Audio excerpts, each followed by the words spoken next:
guys, welcome back to Elderwood Games. Thomas here, and this week I wanted to talk through some potential terrain rules changes that I think could maybe help us in 11th edition to hopefully get away from L-shaped ruins and terrain footprints. One thing about 10th edition that has been, I won't really say frustrating, but maybe just a little bit of a letdown is just terrain. More specifically, it feels like everything needs to be ruins in order to be kind of viable. And while there are some pretty interesting rules for other terrain features that can be used, it just feels like for the most part, because there are such a deep kind of breakdown of these other terrain features, that no one ends up using them, and because of that you end up playing ruins all the time because they're the easiest to understand and in most cases the most widely available.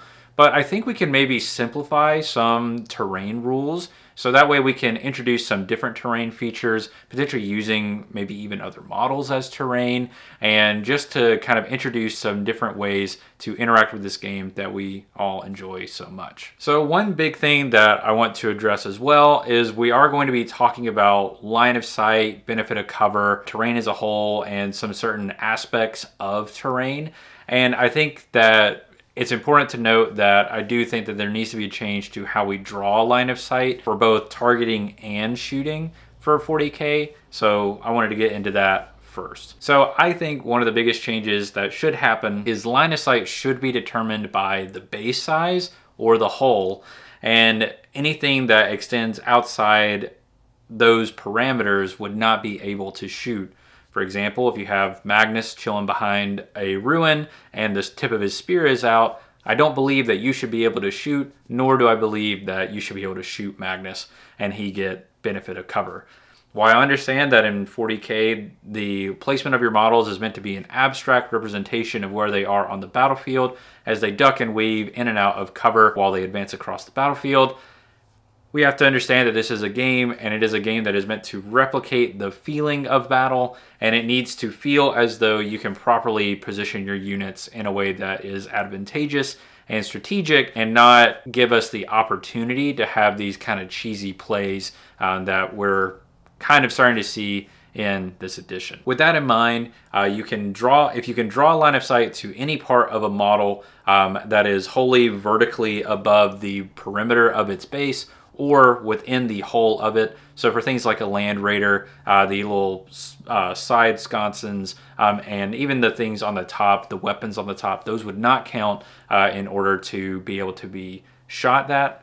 It needs to be the actual hull of the vehicle, which includes its chassis and its treads and the like. Obviously, a lot of this will end up needing to come down to an agreement between you and your opponent, but I think that making this a clear statement, it is very difficult to argue against what is and isn't part of a hull and what is or isn't vertically above the perimeters of your base. So that is my first thought. So keep those rules in mind as we progress further through this thought exercise. So next up is benefit of cover. So technically, rules as written, as long as a model is obscured by any terrain, it is considered to be in cover and be granted the benefit of cover. There are some minor exceptions and exclusions. For example, craters and such really only apply to infantry models, which do make sense, but we're going to be working around some of that here in a second. But for the most part, I'm going to put forward that I think that it needs to be determined by how much of the model is obscured. For example, if your toe is just right behind the end of a ruin, that model should not gain the benefit of cover. I do think that it needs to be probably at least half of the model to be obscured by any terrain feature in order to gain the benefit of cover, but you can still draw a line of sight and that sort of thing. As far as benefit of cover, the actual rule is concerned, I don't think that needs to be changed. I think that it is good. Improving the save characteristic by 1, but also limiting it that it cannot improve you past a 3-up save at AP 0. I think that's perfectly reasonable, and I think it's a very valid way to basically handle that rule. And it is fitting, I think. You can still technically hit with the same amount of accuracy, but it would be granting you a little bit of literal cover to be able to help you resist some of that incoming damage. Next up, something that we see mostly in tournament play, or very much more exaggerated in tournament play, is the idea of a footprint. Of course, in the core rules, it actually does talk about footprints. So those are things that are currently in the core rules, and I think we want to bring those into next edition. Now, what I'm not saying is that they stay the same. What I am saying is that when we're setting up terrain, you and your opponent or opponents that you are playing with agree to what the footprint of that terrain feature is, but they still functionally work the same. Most units are not going to be able to shoot across a terrain's footprint, the idea being that between them and their opposing target is an amount of terrain, maybe rubble. It could also include trees or just simply buildings that they're not able to shoot all the way through. And then while you are within that terrain feature, you can shoot out of it and be shot at in it if line of sight can be drawn. But while within the footprint, you gain the benefit of cover. There will be a couple of exceptions with how footprints work for certain keywords, but we'll get to those in just a second. Next up is walls. So this is one that I think probably I hear the most discourse about. And a lot of times it comes down to people having an expectation when they come into a game of 40K. And I think just from the beginning, it needs to be determined how it's actually going to work. And that comes down to walls with windows and doors and whether or not you can shoot through them or not. Technically, rules as written, you should be able to shoot out and shoot into them. But I would say, and I think what most tournaments do for the most part, is you treat the first floor as if it has no doors, no windows, and they're just true walls. And then the second story, if it has windows, it would have the windows you can shoot in and out of them. And I like that for the most part, but I think to make it even simpler, you just say at the beginning of the game, you determine, do windows count or not?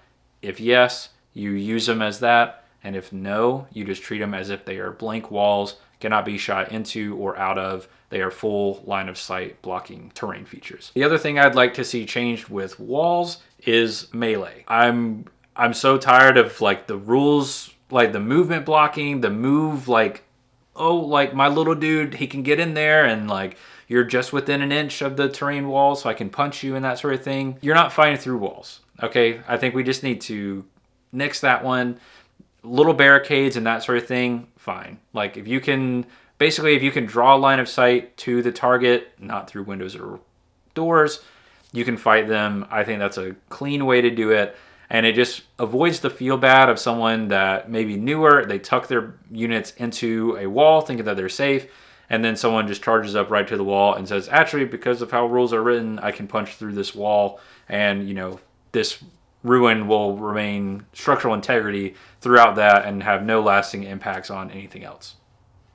So I know it's a sci-fi fantasy game, but I think at some point we kind of gotta put in some real world kind of logic there and say, we can't fight through walls. I think that that's a way to do it. Let me know in the comments below that you disagree with me.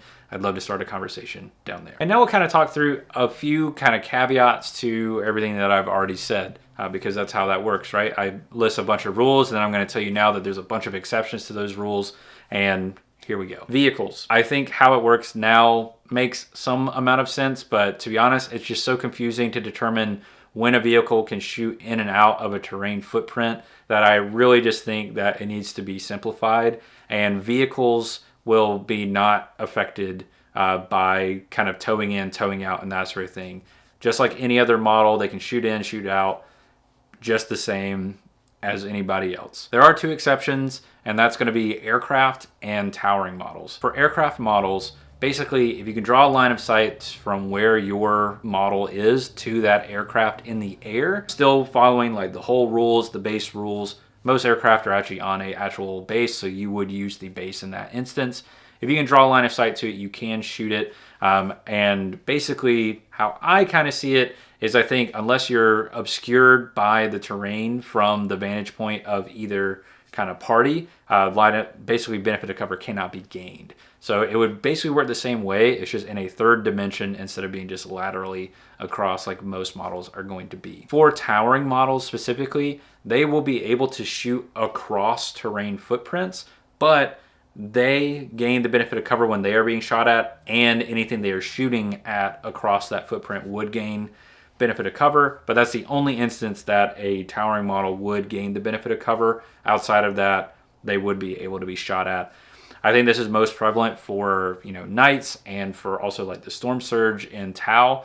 Most of these towering models are big, and their more important bits are well above height that nothing's going to actually obscure that from being hit, other than I guess shields and that sort of thing. But I think that's kind of another discussion, right? You could have, you know, war gear or something that gives these things benefit of cover, but potentially at a points cost or restricted to certain build kind of variations that would grant this sort of thing. But those are just sort of my ideas for how I think terrain could be simplified in a way that makes it feel more accessible to run terrain other than ruins, and make it feel more confident for newer players or even veteran players that have been playing on ruins this entire edition and wanting to branch out, but just feeling like they really can't. And also having the terrain rules kind of work the same across multiple different styles of terrain, I think will just help it feel more cohesive. And instead of, you know, when you go from a cityscape urban landscape into a forested wasteland, you're not feeling like, okay, what are the specific rules for trees against ruins? And while that can be kind of exciting, I think it's almost too daunting, and we want to treat things and have it feel the same across those, so that way from a gameplay perspective it feels like, okay, if I get my units behind some cover, they're going to be okay. Like, they're going to get the benefit of cover, or they're going to be behind the footprint and be safe from incoming attacks and that sort of thing. And then it just becomes a like flavor of the battle instead of it being like very specific tactics. And of course, these could just be basic rules, right? You could just use these as a catch-all for everything. But then if we wanted to have expanded rules, potentially even narrative rules, to kind of express the different feelings of battle, right? If you're on, you know, if you're in like trench warfare, what does that look like? If you're in like a craterous battlefield of just blown up artillery shells, what's it look like when something is in a crater and when it's not? What does it look like when you're in just a wooded forest and that sort of thing? Is there other ways to do that? Is there just extra rules that you can use, potentially even twists that you can implement to make it feel more like you're within those different environments and that sort of thing? But let me know down below if you agree with my thoughts on a way to simplify the terrain and benefit of cover for potentially 11th edition, but also even for just your home games and the like. And if I got anything wrong, or if you want anything added, please let me know down in the comments below. Thank you guys so much for watching, and I will see you all in the next one.